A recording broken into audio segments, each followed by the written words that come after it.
everyone, Mireya here from Pink Pewter, and welcome to my Biz Talk. Today, I have the amazing Jessica Scott. Guys, do you guys know who she is? She is like beyond amazing with balayage techniques, guys. And I have her here because I'm gonna pick her brain so awesome because you guys need this to get to the next level. So Jessica, can you please tell me a little bit about yourself?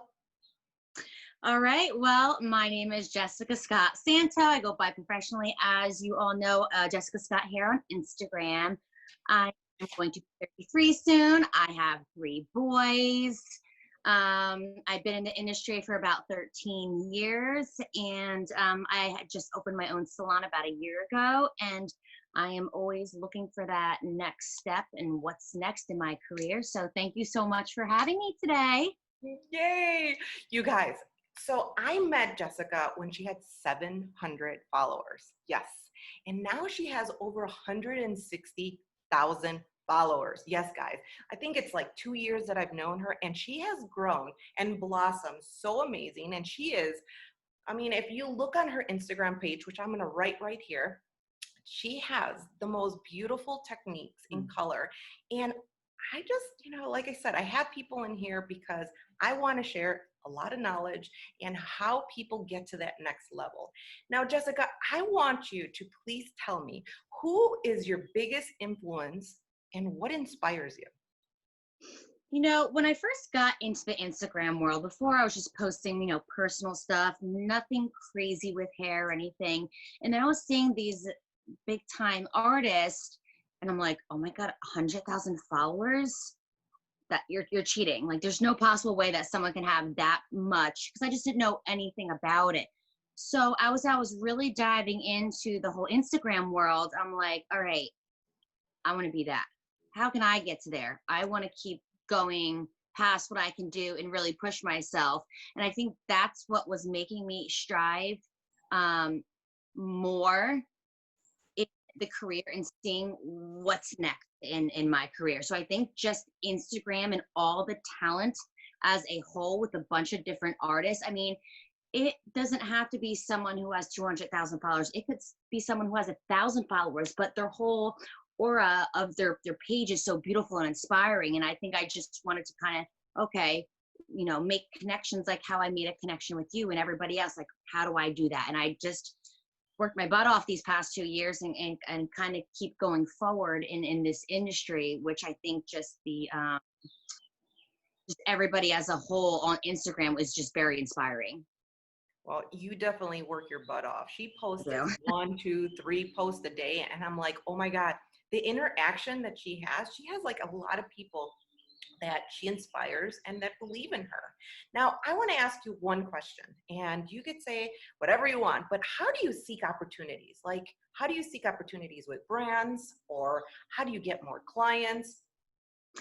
Okay, so I think it all first started with, obviously you have to have a great image, because you can post 3-4 times a day, and without a pretty good image, you're not going to get very far, right? So I think in the first of my career, I started posting 4 times a day consistently. You have to do it consistently for 5 months straight. I was exhausted. So I think the more you post, the more you're consistent, the more you're going to see growth in your page, as long with videos too. A lot of people like videos, and then you're going to have more engagement, more stops at your page. And I think the videos is also how you grow. As far as the opportunity goes, I mean, I think it comes boiling down to make sure you're using like the 30 hashtags, make sure you're tagging bigger brands. So say if I want to work with Schwarzkopf, I'm going to research on what they're posting on their page, what they like to see. I'm going to go out and personally buy all the products that, Schwarzkopf is maybe using, or, and then buy all the products, buy the color line, and then kind of go from there and tag every post that I'm doing along with a certain page. So I think with like seeking opportunity, I was working with Design Me for a while, and noticed me because I was posting a lot of styles and braiding work at the time and using your products. They reached out to me like, hey, do you want to work for us? So I think just that whole area of how to expose, that page and how to get up there. So yeah. I love it. I love it. Okay, so I have another question because the pictures that you post on your social media are absolutely breathtaking. Like, I know you do color, I know you do haircuts, I do blowouts, you do everything. And for people that are just starting and they're like, oh my God, I love what she created. And I know that you're maybe a little pricier than other people, but for people that are just starting, how do you price your work?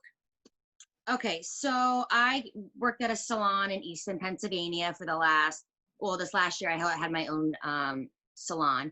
But before that, I was almost there for 10 years. So it was honestly just whatever they were charging, that's what I would charge. And as I think and I look back, I'm like, that's what I was charging, that's it.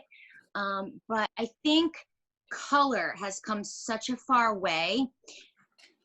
There's so many different techniques. So it's not just, oh, I'm getting a partial highlight, I'm getting a full highlight. There's also face framing with root melts and glazes at the end. And there's, everyone has different hair types. So for me personally, now I charge by the hour. And I would probably suggest this. So if someone is starting out, obviously you would price it a little bit lower. And then as you go on, if someone's more advanced in their years, make that go a little bit higher. But I like this way because, and if someone's getting a full highlight and using 10 different bowls of color, obviously if you're not charging by the hour, you're going to hopefully pay by each bowl of color that you use. But as the hourly price, some people may like, oh my gosh, that's a lot. But they don't realize they're getting all the color that any bond builders that I'm using, styling, glazes, haircuts, all of that included. It makes it a lot less of a hassle. So I love that way because, like I said, color is just, evolving so much that there's so many different options that you can do besides like a partial and a full. So how long do you have somebody in there for? Like, It depends what kind of client that you have. If people message me or call me, I always have, what's the before picture, what's your end goal. With my balayages, it can go anywhere from 2 hours to 3 hours, especially with a new client, 3 hours, because I'm obviously going to sit there a little bit longer than a previous client. I want to make sure I get photos afterwards and take the time to do that. So a normal balayage, start to finish, with glazing and hair cutting and styling, I usually give about a 3-hour max window. I like that. I like Yeah. the hourly pay. I never thought of that. So because a Mhm. lot of people come in depending on the hair, some people have really thin hair, some people have a lot, hair. Yeah. So why should someone take 1 hour or 2 hours and be the same amount as someone who took 5 hours with really thick, heavy, long hair? And then that way, if they're bringing their ticket up to the front desk, they're not going to be like, okay, I use 10 different bond builders, 5 extra colors, 6 extra bleaches. It's just too much. And that way, if you like, I did an hour, 2 hours and a half with that person, and that's the price of an hour, and that's it. Yeah, I like that.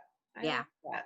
Yeah. So during this pandemic, I just want to ask, and I ask everyone that's on here, like, what has been your focus? What have you been doing during this? Homeschooling my 3 kids. It's I don't know how teachers do it. They deserve a pay raise. So most of the day it's concentrated on homeschooling. My oldest one is 12, so luckily he's pretty self-sufficient. My middle one is 7, and my youngest one is 5. So definitely the 7-year-old needs help. The 5-year-old is not in he's in preschool, but it's mostly been homeschooling throughout the day. My husband still works, so it's basically me. I would say 90% of the time is homeschooling. And that's really hard. I It know is real hard. my sister's got twins and she has to do this homeschooling, and she's a boss babe. I mean, she's got her own business. She does everything. And she's like, doing this homeschool is a lot of work. Sometimes I like hide in a corner and do nothing when my husband comes home. I'm like, I just need a little bit of a break. But luckily now it's getting really nice out. So our pool's open, so it's almost done. So it could always be worse. That's awesome. That's awesome. So I'm bringing it back to the social media part. What picture that yeah, what picture did you create that got you recognized? So I think I had about like maybe like 2,000 followers, maybe probably a little bit less. I had this really voluptuous, I guess you would call it, big long ribbon kind of balayage look that really filled out the page nicely. And I think I got, mentioned on Modern, Best of Balayage, Masters of Balayage, American Salons. So, at that point, I really never been reposted on like a huge page before. And I'm like, that's it. I'm a superstar. No. I like that. Had, it was posted. I'm like, it felt really good. So I'm like, what else can I post? How can I use my creativity to imitate this picture and post these beautiful pictures that people actually want to see? So it kind of kept me motivated, like, okay, what's next? So we're posting this right here, as you see right here. Yes. So I'm excited. Congratulations. So after that picture, did you get a lot more, or was it Yeah. that one time? So at the time, in and around that time, I became a sunlight balayage educator. And so before that, I went to Georgia to train with Candy Shaw. And so now I teach the balayage classes. And so I think it really kind of got me focused on more of the education aspect of balayage and what people want to see. So I think using, a correct product that someone, believes in full force with their painting, I think it makes all the difference. So I think from that standpoint on, it kind of just took off. So I have a little question for you. I know you just about a year ago, you started your own business, own salon. And I like to ask you this question, and you don't have to answer it. We could edit it if you don't like. But when you first started this salon, did you get funded, or did you work your butt off to get this with no You loan? know the answer to that. I worked my butt off. So when I started doing my balayage classes, every single payment went into a whole separate fund, and I was saving because I know I wanted to open my own salon. So I probably saved for about a good year, didn't touch anything, and I opened my own business, no funding whatsoever, all my money, and I still had a lot left to spare. And I'm glad I did, because look what's happening. Like I didn't get an employment until recently. So I had income to survive off of, even though I wasn't making anything coming from the salon. So I would suggest, if you are thinking about opening up your own salon, find out ways to make money, put it in a separate account, save for a good year. And then that way you don't need to take out loans or repay back anything. And you're not struggling. So that is probably my number one main thing, is someone to open up their own salon, is don't take out loans. I love that. I love that. See, I always say that, you have to work really, really hard in order to get to the next level. I talk about this in all of my classes, and you are that person that works really, really hard and is getting to the next level. And every time I look at your post, you're getting higher and higher and higher. And I was like, yeah. So I believe everybody has a story. Everybody has a story, and everyone has a superpower. And what superpower do you have that you could teach other people? I would say it goes along with my ribbon balayage, and then also a little bit of the aspects of social media. And you also talk about social media. It's not just posting a pretty picture. It's to kind of raise the bar on yourself and your own page. So I would say two of those would go hand in hand. And that's actually what I teach in my classes, to show them exactly what I did, but also what is changing in the faces of Instagram and how to, get to the next level. That's definitely your superpower. I know it. And you have made so many stylists super successful with that technique. And I'm going to share a picture of what she's talking about right there. Okay, so I have another question. You know me and my questions, right? Everybody has a dream. Like, I know you started your beauty salon. That's dream number one. Do you have dreams for your future? Like, what is your dream project? Okay, so I think back when I first started, you know what? Dreams. I always say write down small goals that you have. Yes, you might have a big dream, but write small goals on how you can achieve to the bigger picture. Because sometimes if you don't get to that point right away, you have your other little ones to fall back on. I would say for a while now, one of my dreams was to be more of a platform artist. I was supposed to be in Miami last week teaching with Behind the Chair on stage for the Behind the Chair on tour. So that has been postponed till February. So that was one of my dreams of to kind of reach kind of the bigger picture. But I don't have one main goal. I feel like it's, you want to reach all these smaller goals that you have. I mean, maybe one day to work on, more celebrities. I know I can do it. I know what contacts to go reach for. I just didn't reach out yet because I got 3 small kids at home and I can't just pick up on a dime and go wherever.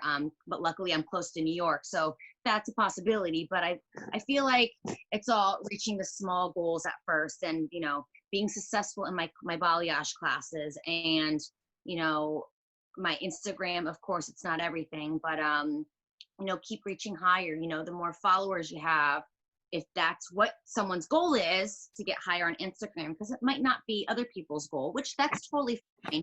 But you have just more opportunities once you keep going a little bit higher on your followers and in your engagement, to reach out more opportunities. So I'm just excited to where this may lead me as I jump the ladder in the social media realm. I love it. I love it. Yeah. What is the best piece of advice you've been given, and have you used it? So I don't think it's necessarily a piece of advice, but I always have the goal in mind where if you want to get to something, there's no excuses. Luckily, I have a husband that supports me. Yes, I have 3 kids. Yes, I am a salon owner. Yes, I influence on Instagram, but I don't make excuses. I feel like people who make excuses, it's just an excuse for something that either they don't want to do, or they don't have the drive to do, or they might be lazy. I just, no excuses, and basically write down 3 things that you can do to help move you forward. If I want to do something, if I want to work with a brand, I'm not going to be like, oh, I can't do that. Okay, what are the things that I need to do to work with that certain brand? It's just something little. Or what are the 3 things that I need to do that I could teach on stage one day? What are the things that I can do to eventually reach my goal? So I have a feel like if you want to do something in life, no excuses, and set goals for yourself and reach them. I love it. Do you see, guys? She is power, she is knowledge, and she has everything you need to know in order to get to the next level. Please follow Jessica. She's amazing. I'm going to put her Instagram right here. And I want to say thank you, Jessica, for being on my Biz Talk. You're amazing, and I love you. Thank you so much. Thank you so much for having me on, anytime.